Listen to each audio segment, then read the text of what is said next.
Hey, some party, huh? Yes. You know, even though I don't have a shot in hell with you, I'm going to stand here and force a conversation. All right, and I'll stand here and listen and pretend to be interested in what you have to say.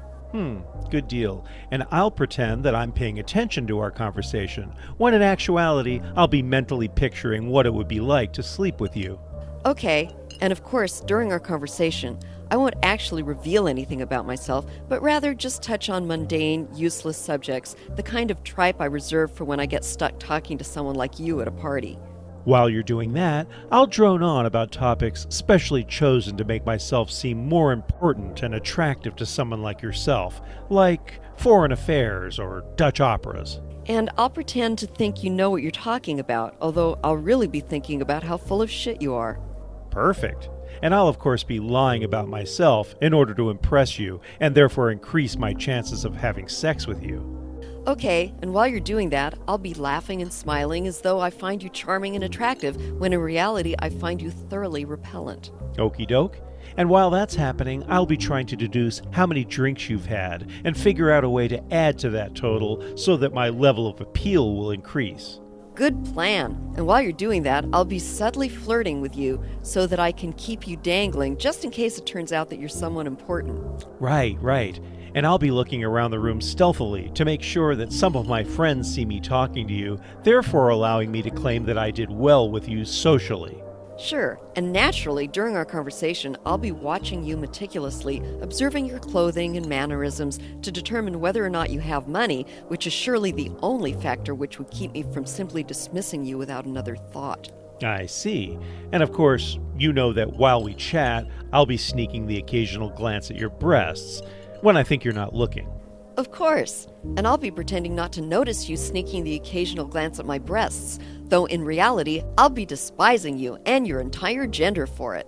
Hey, while you're doing that, I'll be thinking about how cool it would be to tell my friends that I slept with you, and then trying to decide how you fit on the level of attractiveness in comparison to the other women I've slept with.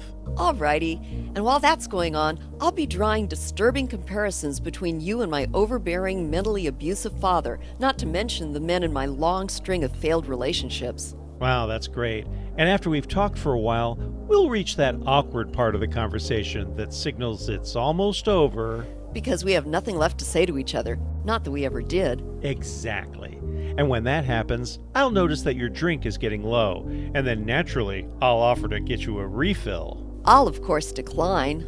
Right, and after your declination and my obviously failed and pathetic attempt to charm you, I'll casually slink off and rejoin my friends, at which time I'll tell them that you're a lesbian. Okay, and while you're doing that, I'll be silently offering a prayer to my Lord, thanking him for giving me the strength to not just give in to my extremely fragile ego and go have sex with you, which would doubtlessly leave me disappointed and without an orgasm.